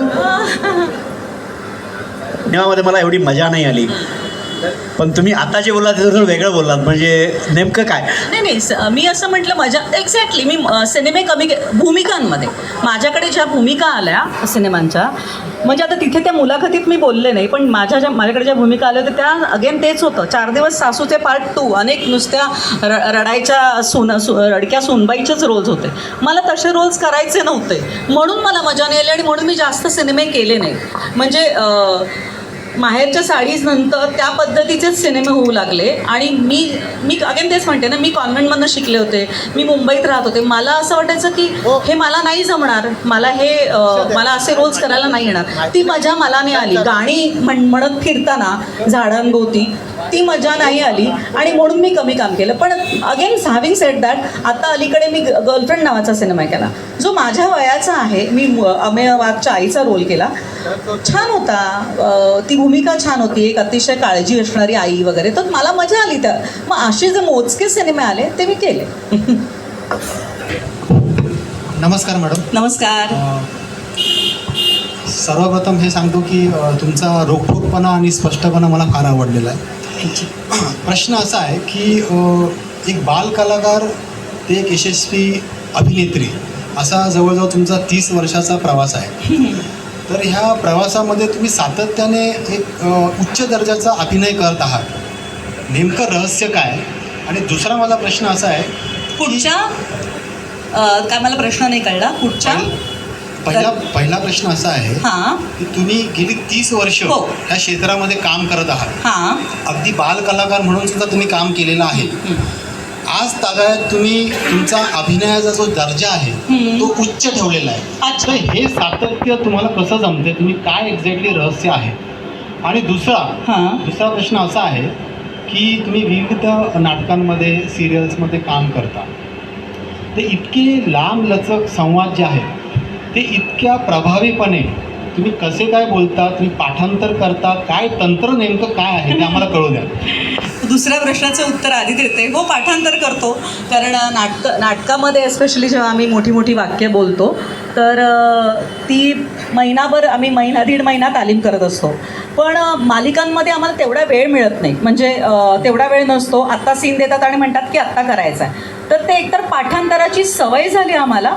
आणि दुसरी गोष्ट, पाठांतरापेक्षा अगेन भाषेवर थोडंसं प्रभुत्व आहे, त्यामुळे शब्दशः पाठ न करता त्यातला अर्थ समजून घेऊन मग त्या पद्धतीने पाठ करायला मला आवडतं. त्या पद्धतीने मला सीन करता येतो. मग तो 2 पानी सीन असला, 2.5 पानी सीन असला तरी तो पाठ होतो. म्हणजे 1-2-3 वेळा वाचून होतो तो काही प्रश्नच नाही. म्हणूनच तुला शिकवीन चांगलाच झाडा याच्यामध्ये जेव्हा मला कोल्हापुरी भाषेत बोलायचं होतं तेव्हा मी खूप पाठांतर करायचे. कारण आणि त्याच्यामध्ये मी त्यांना एक तिथे हे असतं की शॉर्टकट होऊ शकतो. तुम्हाला वाटतं की मी 2-2.5 पानं बोलले, पण ते कट करत घेऊ शकतात. कारण मला जे बोलायचं आहे मी ते मला चोख बोलायचं होतं. त्यामुळे मी ती लिबर्टी घेतली की म्हटलं इथे पाठांतराचं कस नका लावू माझा, कारण मला ती भाषा तेवढीशी येत नाही. तर ते छोटे छोटे शॉर्ट्स लावायचे की 5-6 वाक्य कट करायचे आणि मग करायचे. तर हो, पाठांतर हे असतंच आणि पाठांतराशिवाय होत नाही. पण पाठांतरापेक्षाही तुम्ही समजून घेणं की त्या सीनचा फ्लो काय आहे आणि काय म्हणणं आहे लेखकाचं, हे महत्त्वाचं आहे. आणि दुसरं मला नेहमी असं वाटतं की प्रत्येक लेखकाची एक पद्धत असते. इव्हन त्याचा हो हे जे असतात कॉमाज असतात तर ते सुद्धा आपण तसेच्या तसे घ्यावेत, कारण त्या लेखकाने काहीतरी विचार करून केलेला असतो. तर ते करायचा मी प्रयत्न करते. मी शक्यतो लेखकाची वाक्य बदलत नाही. आणि उच्च दर्जा म्हणाल तर अगेन तेच की काम निवडताना मी असं नेहमी बघते की दिग्दर्शक कोण आहे, लेखक कोण आहे आणि प्रोडक्शन आहे. म्हणजे तुम्ही उत्तम लिहिलेलं आहे पण दिग्दर्शक चांगला नसेल तर काहीच होऊ शकत नाही. लेखक दिग्दर्शक उत्तम आहे पण त्याचे प्रयोगच झाले नाहीत किंवा काही मालिका ती चाललीच नाही. जसं आता माझी एक झीवर मालिका होती अंकुर नावाची, सिरियल चांगली होती, प्रतिमा कुलकर्णी दिग्दर्शक होत्या, पण TRP रेटिंग्स नव्हते त्याला. त्यामुळे 40-45 भागांमध्ये ती मालिका बंद झाली. पण मी करत असताना, मी निवड करत असताना मी एवढंच बघते की माझा रोल काय आहे, लिहिलेलं कोणी आहे, हे दिग्दर्शक कोण आहे. कारण कलाकार शेवटी जे लिहिलेलं असतं ना तेच रंगवू शकतो. तर ते मी माझ्या परीने करते आणि पुन्हा नशीब. पण तरी तुम्ही आम्हाला आमच्यातल्या वाटता. म्हणजे हा जो साधेपणा आहे ना तो खूप महत्त्वाचा आहे. आणि ते तुमच्याच आहे. म्हणजे मी खरं सांगू का, मी फक्त ॲक्ट्रेस आहे एवढंच. ह्याच्या पलीकडे तुम्ही जसं ऑफिसमध्ये काम करून घरी जाता तसं मी नाटकाचा प्रयोग करून घरी जाते. बाकी काही फरक नसतो. आणि एवढं आमच्या क्षेत्राला थोडंसं ग्लॅमर आहे. मला नेहमी या प्रश्नाचं कौतुक वाटतं. लोक खूप विचारतात तुम्ही कसं काय करिअर, आणि किती करिअर आणि घर सांभाळणाऱ्या अनेक स्त्रिया आहेत. अनेक स्त्रिया हे सगळं करतच असतात. फक्त आम्ही ह्या क्षेत्रात असल्यामुळे तुम्हा सगळ्यांना माझं कौतुक वाटतंय आणि म्हणून ह्या कौतुकाच्या सोहळ्यामध्ये आम्हाला यायला अतिशय आवडतं. असं कौतुक करून घेता येतं. हो ते तर आहेच. पण ते प्रसिद्धीचं भलंय तुम्ही दूर ठेवलेत आणि ते खूप महत्त्वाचं आहे. आणि दुसरं सांगायचं म्हणजे तुम्ही मगाशी जो शिरीष इंगळेंचा उल्लेख केला, हो, त्यांच्या मिसेस त्यांची बायको आमच्यावर बरंच काम करते आणि तिने हाच किस्सा आम्हाला आज जेवताना सांगितला. हो ना, की कविताने पहिलं नाटक शिरीषचं केलं होतं. आणि मला प्रश्न असा विचारायचा आहे, प्रशांतजींबरोबर तुमची जोडी खूपच गाजली. हो, तर तसा तुमच्या आवडीचा कलाकार कोणता आहे किंवा तुम्हाला स्वतःला कुठला अभिनेता अभिनेत्री आवडते? खूप जण आवडतात. म्हणजे मराठीत आता खरं सांगू का, मी सुमित राघवनबरोबर फारसं काम केलं नाही आहे, स्वाती चिटणीसबरोबर कधी काम केलं नाही आहे. ते मला ह्यांच्या सगळ्यांबरोबर काम करायला आवडतं. पण प्रशांत नंतर मला असं वाटतं की माझी केमिस्ट्री छान जुळली, जमली आणि हिट झाली किंवा आम्हाला दोघांना काम करायला मजा आली तर तो म्हणजे आमचा ऋषिकेश शेलार. तुला शिकवीन चांगलाच झाडा या मालिकेमध्ये त्यांनी माझ्या मुलाचं काम केलं. आणि अगेन तेच की 2 जर सारखे नट असले ना की ज्यांना उत्स्फूर्तता आवडते, ज्यांना जी वाक्य पाठ करून येतात, जे चोख असतात, वेळेत येतात, कारण त्यांना वेळेत जायचं सुद्धा असतं त्या सेटवरून, तर अशा पद्धतीची फोकस्ड लोकं 2 एकत्र आली तर त्यातून ते ट्युनिंग छान जमतं. तसं मी नेहमी ऋषिकेशला म्हणते की ही तुझ्यासाठी सगळ्यात मोठी कॉम्प्लिमेंट आहे की प्रशांत बरोबर जितक्या सहजतेने मी काम केलं, जितक्या ईजने काम केलं, तितक्याच सहजतेने, तितक्याच ईजमध्ये मी ऋषिकेश शेलारबरोबर काम केलं. त्याच्या आधेमध्ये दुसरं कोणीच मला मिळालं नाही इतक्या सहजपणे काम करायला. आवडणार आहातच, पण एक माणूस म्हणून तुम्ही मला आज जास्त आवडतात. धन्यवाद धन्यवाद. माझं वाक्य जर तुम्हाला पटलं असेल, आवडलं असेल तर जोरदार टाळ्या मॅडमसाठी वाजवा. आणि सकारात्मक व्यक्ती ही संपूर्ण वास्तू एक सकारात्मक झाली आहे केवळ तुमच्या सकारात्मक वागण्यामुळे. मी नेहमी माझ्या आम्ही सिरियलमध्ये जेव्हा कामं करतो किंवा नाटकातून कामं करतो तेव्हा आम्ही जवळजवळ 10-10, 12-12 तास सगळे एकत्र असतो. मी नेहमी असं माझ्या सहकलाकारांना, माझ्या टेक्निकल टीमना नेहमी सांगत असते, उद्या मी कलाकार किती मोठी होते हे तुम्ही लक्षात ठेवाल न ठेवाल ते महत्त्वाचं नाही, पण मी माणूस म्हणून काय होते हे तुम्ही नक्की लक्षात ठेवाल आणि ते जास्त महत्त्वाचं. अगदी अगदी बरोबर आहे. तुम्हाला 15 वर्षापूर्वी मी साधारणपणे 4 बंगल्याला भाजी घेताना पाहिलं. आजही बघू शकता. आजही मी जाते 4 बंगल्याला माझी भाजी घेताना. सासूरवाडी त्यावेळेला 4 बंगल्याला होती, आता नाही आहे, कामगार कल्याणमध्ये होती. बरं. हां, तर त्यावेळेला माझी मिसेस म्हणाली भाजी घेते. म्हटलं अरे तू पण माणूसच आहे ना. हो, अनेकदा प्रश्न मला असा पडतो, कारण आता गणपती वाजता किंवा आताच काल मी पार्ल्याला जाऊन दीनानाथच्या तिकडे जाऊन भाज्या बिज्या सगळं घेऊन आले, तर मराठी माणसं भेटल्यानंतर एकदम त्रास देत नाहीत. अरे तुम्ही पण भाजी घेताय का? तर म्हटलं हो आम्ही भाजी खातो त्यामुळे. आणि मुळात ती आवड म्हणजे अनेक ॲक्ट्रेसेस किंवा ॲक्टर्स असे असतात की त्यांना ते आवडत नाही, त्यांना लोकांमध्ये मिसळलेलं आवडत नाही. माझं तसं नाही आहे आणि त्यांचंही बरोबर असतं, म्हणजे मी असं म्हणणार नाही की त्यांचं चुकीचं आहे किंवा काय, एखाद्याचा स्वभाव असतो.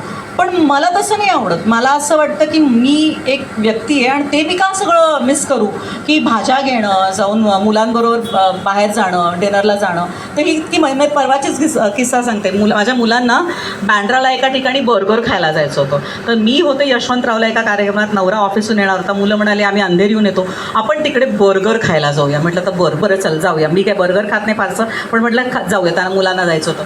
मग तिथे गेलो आणि ते खूप फेमस होतं. ते म्हणाले की डायन इन इज क्लोज्ड आणि टेक अवे आहे फक्त.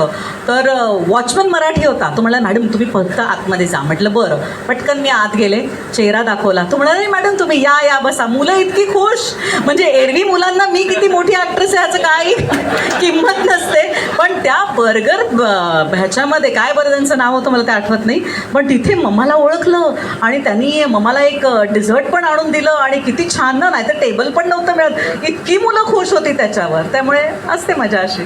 पण मम्माने हे पदावरती जाण्यासाठी किती मेहनत केली तेही त्यांना माहिती असेलच ना. नक्कीच. आणि जसं आम्ही सहजपणे वडापाव खातो किंवा पाणीपुरी खायला जातो, तसं कुठल्या अभिनेता पटकन जात नाही. मी तुम्हाला सांगू का, लोखंडवालामध्ये सैफ अली खान पण पाणीपुरी खायला हो काय? कुणीही त्याला त्रास देत नाही. मी सांगू कुठे जायचं ते आपल्याला कळलं पाहिजे आणि फार गवगवा नाही करायचा. म्हणजे मी पण जाते की पाणीपुरी खायला चंद्रूजमध्ये अनेक वेळा जाते.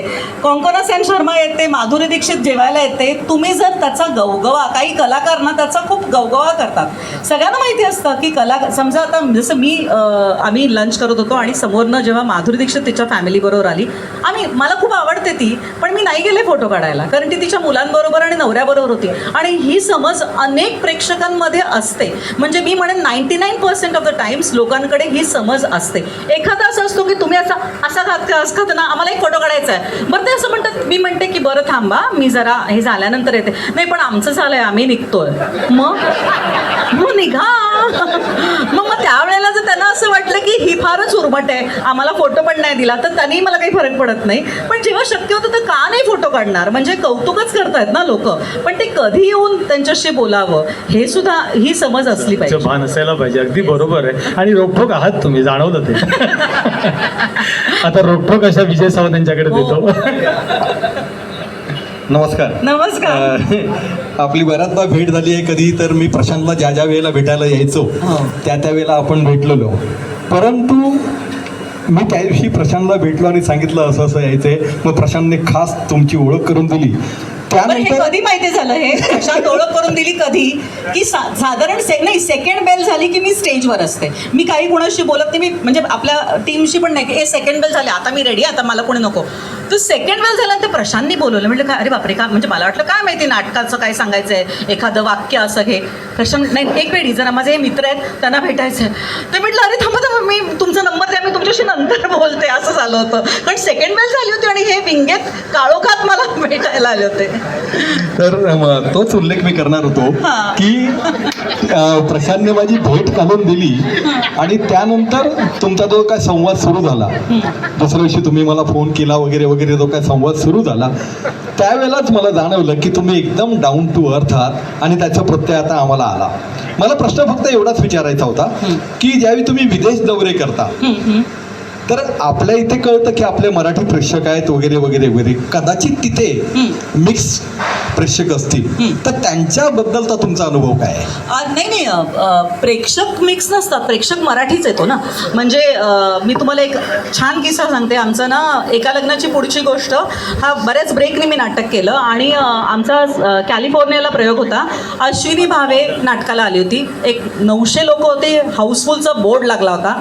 मी नाटकामध्ये एंट्री घेतली आणि इतक्या कडकडून टाळ्या आल्या की मला म्हणजे अंगावर काटा आला होता की बापरे आता किती वेळ टाळ्या येणार, कारण मला माझं नाटक सुरू करायचं होतं, मला खूप बोलायचं पण होतं.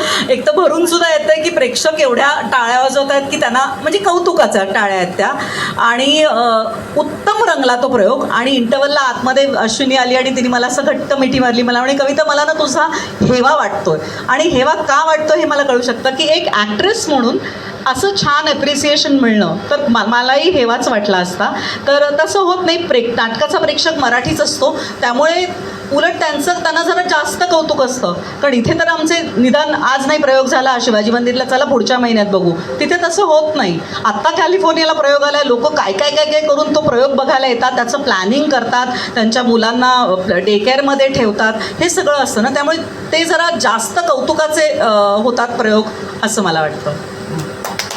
पुरस्कार मिळाला होता आणि आज म्हणजे घरी जेव्हा सांगितलं की मला आज कविता लाड मेढेकर यांच्याकडनं पुरस्कार मिळतोय तर मला खूप आनंद झाला. थँक्यू.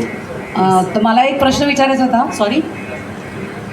हो हो, एक प्रश्न विचारायचा होता. हो बोला. की प्रशांत दामले त्यांच्या नाटकाच्या डायलॉगमध्ये बरेच अल्टरेशन्स घेतात, मध्ये मध्ये खूप म्हणजे ते स्वतःचे डायलॉग हे करतात. तर त्यावेळेला तुमची प्रतिक्रिया काय असते? तुम्हाला जेव्हा हसायला येतात तेव्हा तुम्ही तर कसं ते कंट्रोल करता? नाही, मला प्रशांत घेतो ॲडिशन्स, पण एखादी ॲडिशन जनरली तो घेत असताना तिथे तो ॲडिशन अशी म्हणजे एक अंदाज असतो की इथे काहीतरी तो घेणार आहे किंवा काहीतरी सुचलं आहे. कारण बोलायच्या आधी एक क्षण जातो जिथे त्याच्या नजरेत कळतं की काहीतरी ॲडिशन येणार आहे.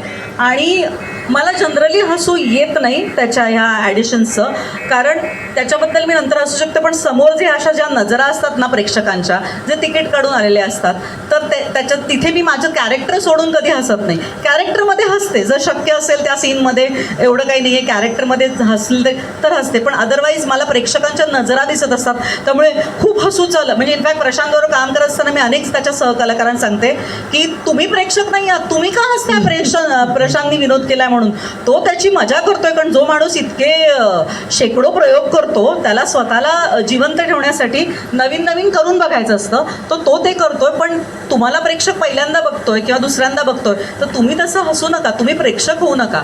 पण काय सांगू, प्रशांत दामले यांची जादूच अशी आहे की बऱ्याचदा आपणही स्टेजवर प्रेक्षक होतो की आया काय ना यांनी कशी काय ऑडिशन घेतली, कसं सुचलं याला हे. मी माझ्या कॉलेज जीवनापासून त्यांचं एकही नाटक सोडलेलं नाही आणि ब्रह्मचारी नाटक मी पहिल्या रांगेत बसून बघितले त्यांचं. म्हणजे त्यांचं गाण्याची कला त्या ब्रह्मचारीमध्ये खूपच छान आहे आणि तुमची केमिस्ट्री तर खूपच सुंदर, खूपच छान. Thank you so much. सुपरस्टार कोणी नाही. मी येस बोललो, मी हो बोललो नंतर मराठीमध्ये, मराठी भाषा ती आहे ना. संतोष आगडकर यांना प्रश्न विचारायचा आहे, पण ते म्हणाले की नाही रे बाबा तूच विचारायचा. हा प्रश्न असा आहे की कविता मॅडम, आपल्या अभिनयातील प्रवासात असा एखादा कठीण टप्पा आला का ज्याने आपल्याला अधिक मजबूत बनवले, व नवोदित कलाकारांना आपण कोणता महत्त्वाचा सल्ला द्याल? अनेक टप्पे येत असतात. जसं मी हॅलो इन्स्पेक्टर नावाचं एक नाटक केलं होतं ज्याच्यात भक्तीताई होत्या, भक्ती बर्वे. त्या नाटकाचे जास्त प्रयोग झाले नाही, कमर्शियली चाललं नाही, पण भक्ती बर्वेंबरोबर काम करायची ती संधी होती आणि तो एक महत्त्वाचा टप्पा होता, अवघड टप्पा होता. किंवा आत्ता अगदी अलीकडचंच सांगायचं तर तुला शिकवीन चांगलाच झाडा की नेगेटिव्ह भूमिका करायची आहे, तर ती करणं अवघडच होतं माझ्यासाठी. अशा वेळेस आपण आपली जी समज असते एक व्यक्ती म्हणून, एक इतकी वर्ष काम करत असलेली अभिनेत्री म्हणून, त्या समज जी काय असते त्याचा वापर करायचा असतो. दिग्दर्शकाचं शहाण्या विद्यार्थिनीसारखं ऐकायचं असतं, लेखकाला काय म्हणायचं ह्याचा विचार करायचा असतो आणि त्या पद्धतीने ती भूमिका प्रामाणिकपणे करायची असते. एवढंच. प्रश्न नाही आहे, फक्त एक विचारायचं आहे की एवढ्या प्रवासात एखादी भूमिका किंवा एखादा डायलॉग असा आला असेल जो कायम स्मरणात राहिला, असं काही असेल तर शेअर करू शकता का प्लीज? असा एखादा डायलॉग असं म्हणता येणार नाही मला, पण परवा आता आमच्या नाटकाचा प्रयोग झाला संभाजीनगरला, आणि प्रेक्षक जनरली प्रयोग संपल्यानंतर येतात फोटो काढायला वगैरे. तर एक प्रेक्षक आले आणि ते म्हणाले की तो मुलगा, लहान मुलगा होता त्यांचा, तर त्यांनी नमस्कार केला. मी म्हटलं हो, तर कशाला नमस्कार वर करतो, हां नाही तुम्ही त्याला आशीर्वाद द्या ना, जग जिंकून या वगैरे. तर म्हटलं हो ते असं, किंवा एकदा मला प्रेक्षकांनी सांगितलं, ऐका म्हणजे एक तर रात्रीचा मुंबईच्या बाहेर ना रात्री 9:30चा प्रयोग असतो. 9:30चा प्रयोग तो 9:45ला सुरू होतो, 11:45 पाऊणला वगैरे संपतो. त्यानंतर साधारण 100 लोक किमान फोटो काढायला असतात. तर खरं सांगू तोपर्यंत भूक लागलेली असते, झोप आलेली असते, दमलेलो असतो प्रवासातून, तर आपण तरी पण नाही फोटो काढायला पण उभे होतो. पण आम्ही असे उभे असतो आणि त्या गडबडीत हां अच्छा फोटो काढून झालं असं करेपर्यंत एक माणूस म्हणाला, माझा मुलगा ना सिक्युरिटी म्हणतो. म्हटलं हां काय, नाही तो सिक्युरिटी म्हणतो. मग हां नाही तुम्ही म्हणायचं बघा त्या मालिकेमध्ये ए सिक्युरिटी, तसं तो सिक्युरिटी म्हणतो. तर आपल्याला ना हे म्हणजे आपण ते काही एवढं काही मोठं वाटत नाही ते वाक्य म्हणत असताना, पण लोकांच्या मनात ते राहतं. किंवा आता ती मालिका बंद होऊन सुद्धा काही महिने झाले, पण तरीसुद्धा लोकांनी येऊन मला सांगणं की हा मुलगा सिक्युरिटी म्हणतो, हे मला फार गमतीशीर वाटलं. आहेत का बकेट लिस्टमध्ये, म्हणजे त्यांच्याबरोबर काम करण्याची तुमची इच्छा आहे का? म्हणजे आणि मला बघायला आवडेल तुम्हा दोघींना. किती छान आवडेल मला, का नाही आवडणार, म्हणजे मला फारच आवडते ती.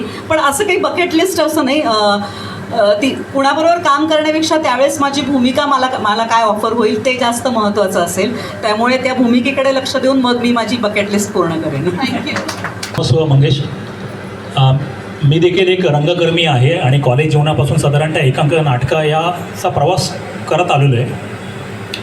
आत्ताच्या काळामध्ये प्रश्न थोडासा सिरियस आहे आणि तुम्ही या क्षेत्रामध्ये एवढी वर्ष आहात. रील्सच्या माध्यमातून किंवा इतर इंटरनेटच्या माध्यमातून अत्यंत कमी वेळामध्ये प्रसिद्धीच्या माध्यमातून मंडळी येत आहेत पुढे आणि त्यांना बिग बॉसमध्ये किंवा अजून याच्यामध्ये साधारणतः रोल्स वगैरे मिळत आहेत. आपण 30-30 वर्ष ज्या ठिकाणी मेहनत करतो आणि ज्या ठिकाणी अभिनयाचं परिमाण या ठिकाणी चोखाळून बघतो, अशा वेळेला साधारणतः या रील्स, कारण समाज माध्यमाला आता काय पर्याय उरलेला नाही आहे, तर अशा वेळेला साधारणतः इथे जे मंडळी आहे ती कर्मचारी ज्यांची वय 40च्या पुढे झालेली आहे आणि जी त्यांची मुलं ही जी आहे ती मास मीडियामध्ये किंवा या मीडियामध्ये येऊ इच्छित आहेत, तर त्यांच्याकरता तुम्हालाही माहिती असेल की आता बरीच साधारणतः म्हणजे शॉर्टकट नाही आहे कुठल्या गोष्टीला असं आपण म्हणतो, परंतु हा एक वेगाने येणारा शॉर्टकट्स आपल्यासमोर येऊ घातलेला आहे. मला असं म्हणायचं आहे की या तरुण मुलांपुढे या क्षेत्रामधल्या संधी किती आहेत आणि त्या संधीचं हे प्रचंड लोकसंख्या बघता याच्यामध्ये या संधीचं साधारणतः सोन्यात रूपांतर करण्याची क्षमता आहे का, हे साधारणतः मला हा प्रश्न विचारायचा होता. हा गंभीर प्रश्न. म्हणजे रील्स करून पटकन प्रसिद्धी मिळणारे अनेक कॉन्टेंट क्रिएटर्स म्हणतात ते तसे आहेत आणि त्याच्यापैकी काही जण चांगले सुद्धा आहेत, पण सगळेच चांगले तसे नाहीत आणि सगळेच जण करिअर त्याचं होतं असं नाही. अलीकडे मला असं वाटतं प्रत्येक घरात एक तरी असतो की ज्यांच्या मुलाला काहीतरी ॲक्टरच व्हायचं असतं किंवा कॉन्टेंट क्रिएटर. मला ही परिस्थिती अत्यंत काळजी वाटते मला ह्या गोष्टीची की हे कसं होणार आहे, हे कसं असेल. मुळात मी त्या ह्याच्यातली नाही आहे की रील्स करणाऱ्यांपैकी. ते एक वेगळं जग आहे असं मला वाटतं. त्यासाठी एक वेगळी समज असावी लागते, त्याच्यासाठी वेगळं ते वेगळं आहे असं मलाही त्यातलं काही कळत नाही खरं सांगायचं तर. आत्ता 800 प्रयोग झाल्यानंतर आम्ही काही रील्स करायला लागलो आहे, कारण आमच्या असं लक्षात आलं आहे की रील्स बघणारा एक प्रेक्षक वर्ग आहे यंग, ते नाटक बघायला येतात हे रील्स बघून. त्यातलं एक साधं उदाहरण सांगते. माझी मुलगी 18 वर्षांची आहे. ती मला एक दिवस म्हणाली, मम्मा मला ऑल द बेस्ट हे नाटक बघायचं आहे. तर मुळात आपली मुलगी एखादं नाटक बघायचं म्हणते याचा मला आनंद झाला, कारण माझं नाटक बघितलं आहे किंवा प्रशांतचं नाटक बघितलं आहे, पण अशी काही फार नाटकं बघत नाहीत मुलं.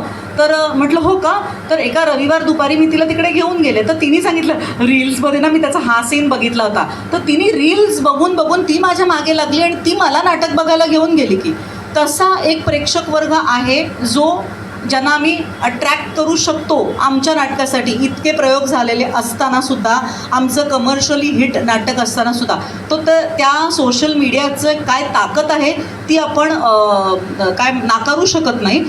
हॅविंग सेड दॅट, मुलांनी ह्याच्यामध्ये करिअर कसे करू शकतील ह्या प्रश्नाचं माझ्याकडे उत्तर नाही. मला काळजी वाटते त्या मुलांची, कारण म्हणजे आता आमच्या जवळपास पण कधी कधी छोटे छोटे रोल्स करायला काही येतात ना, तर मला असं वाटतं की तू काय केलंस बाबा, तर तू नाही मी आता करिअरच करणार आहे. तर त्याच्याकडे त्याची 2 वाक्य बोलल्यानंतर मला कळत असतं, आमच्या लक्षात येतं की ह्याला 2 वाक्य मराठीतली बोलता येत नाही आहेत, ह्याला भाषेची समज नाही, ह्याला ना कॅमेरा अँगल काही कळत आहे.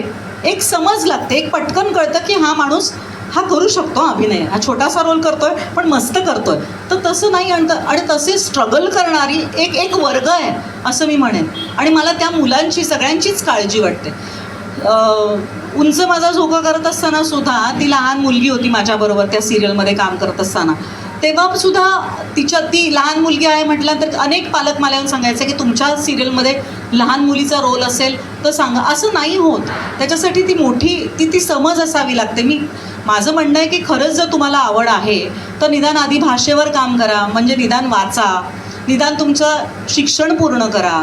त्याच्यानंतर जर तर इतकं आहे ना या क्षेत्रात. म्हणजे मला जर विचारलं तर मी कायम म्हणते की माझ्या नशिबाने माझं करिअर घडलं. मी आज माझ्या मुलांना नाही सांगत की तुम्ही ह्या क्षेत्रात या. उद्या माझी मुलं म्हणाली की नाही माझी आवडच आहे आणि मला ते सगळं कर, तर मी काही नाही म्हणणार नाही. पण मी स्वतःहून माझ्या मुलांना, मला अनेक जण हा प्रश्न विचारतात की तुमची मुलं आहेत, मग तुमचा मुलगा आता 22 वर्षाचा आहे, तो नाही का ह्या क्षेत्रात, तेवढा हँडसम आहे दिसायला, तो नाही का या क्षेत्रात. पण नुसतं दिसायला देखणं असल्यावर अभिनय क्षेत्रात नाही ना. त्याला ती आवड नाही आहे, त्याचा तो कल नाही आहे. त्याला फिजिक्स आवडतं, त्याला गणित आवडतं, त्यामुळे तो इंजिनियर झाला आहे. सो अशा सगळ्या गोष्टी असतात. पण मला असं वाटतं, मला काळजी वाटते आणि बऱ्याच अंशी आईवडील जबाबदार असतात. घरात धड कुणी सांगणारं नसतं, त्या मुलांना गायडन्स नसतं. त्यांना असं वाटतं की आता आपण मोठे स्टारच होऊ किंवा काही रील्स इतके फालतू रील्स करत असतात खरं तर. म्हणजे मला असं वाटतं की हे काय आहे, हे कोण बघणार आहे, ह्याला काही अर्थ नाही आहे. पण काळजीच वाटू शकते. आणि मी म्हणेन की विचारपूर्वक ह्या क्षेत्राची निवड करा आणि केल्यानंतर सुद्धा एक काहीतरी आपल्याला एक सपोर्ट सिस्टम असू द्या. म्हणजे तुमचं शिक्षण पूर्ण असू दे, तुमचा एखादा बिझनेस असू दे. आमच्या क्षेत्रात सुद्धा माझ्या वेळेला की माझ्या आधी ज्यांनी कामं केली ते नोकरी करून कामं करत होते. कोणी डायरेक्टली आता मी कसा मोठा ॲक्टर होतो म्हणून ॲक्टर व्हायला नाही आले. हळूहळू प्रशांतचंच उदाहरण देते ना, तोही PSTमध्ये नोकरी करत होता, अरुण नलावडे PSTत नोकरी करत होते, श्याम पोंक्षे, विनय येडेकर बँकेत नोकऱ्या करत होते. हे सगळे नोकरी करत मग एका पॉईंटला वाटलं की नाही आता आपल्याला हे स्टेबिलिटी आहे. आणि तरीसुद्धा ह्यांच्या सगळ्यांच्या स्पाउसेस म्हणजे बायका ह्या नोकरी करणाऱ्या होत्या, त्या सपोर्ट करणाऱ्या होत्या, म्हणून ते ह्या क्षेत्रात कामं करू शकले. तर ह्याचा गांभीर्याने विचार करत नाहीत मुलं आणि त्यांना असं वाटत असतं की सोपं आहे, त्यात काय एवढं, आपण जाऊन काम करू ना, आपण ॲक्टर होऊ. तर ॲक्टर होणं तितकं सोपं आहे असं मला वाटत. काळजी. प्रश्न खूप छान होता सतीश, माझ्यापर्यंत नाही पोचला कारण तो मोठा होता, तितकाच महत्त्वाचा